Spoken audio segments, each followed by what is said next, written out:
Thanks, Matt. Well, the square footage of a home is an important factor when buying or selling it.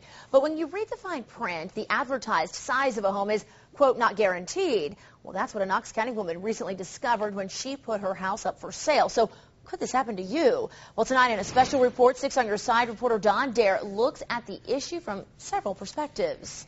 Square footage information comes from 3 sources: public records, MLS or the multiple listing service, and home appraisals. But area appraisers tell 6 on Your Side square footage errors happen more frequently than people imagine.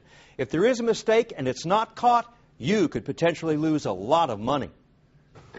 I need you to hold this here for me. As real estate agent Gary Bowles determines the square footage of the home he's trying to sell, he has some difficult news for homeowner Karen Massengale, whose husband has recently been transferred out of state.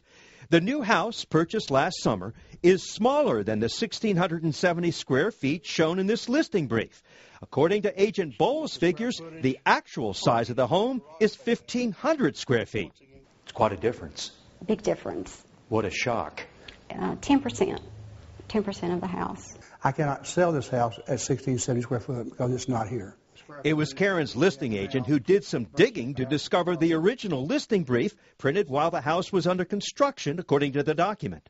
There is a paper trail where the house was listed at 1,500 square feet and later changed to 1,670 square feet, and this is when we bought the house.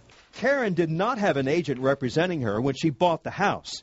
To discover what went wrong, we visited the builder, Carl Perry, and real estate agent Terry Mason, who represented the builder at the time of the sale. Let's start with my first listing. Right. This is a listing brief at 1,500 square feet.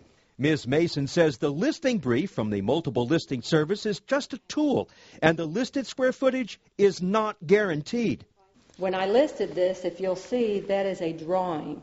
It is not a picture, because there was no house there. What? Does it not say verify square footage? Okay. That's a disclaimer because the house had not been built and had not been measured. She then pointed to the second listing brief, the one Karen Massengale said she had been given.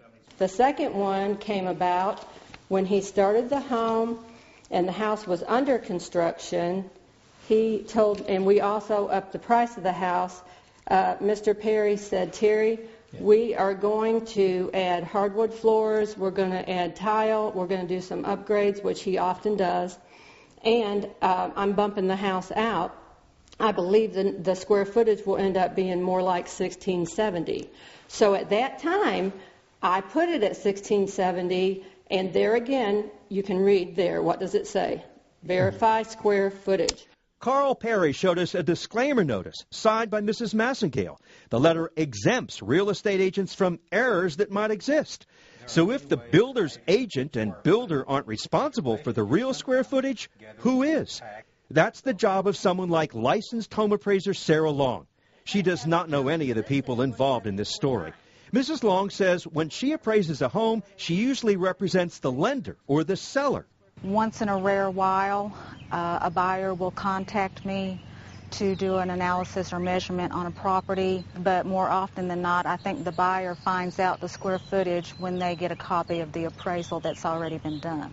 But Mrs. Massengale says despite requests to see her appraisal before closing last year, it didn't arrive until a week after she signed closing papers.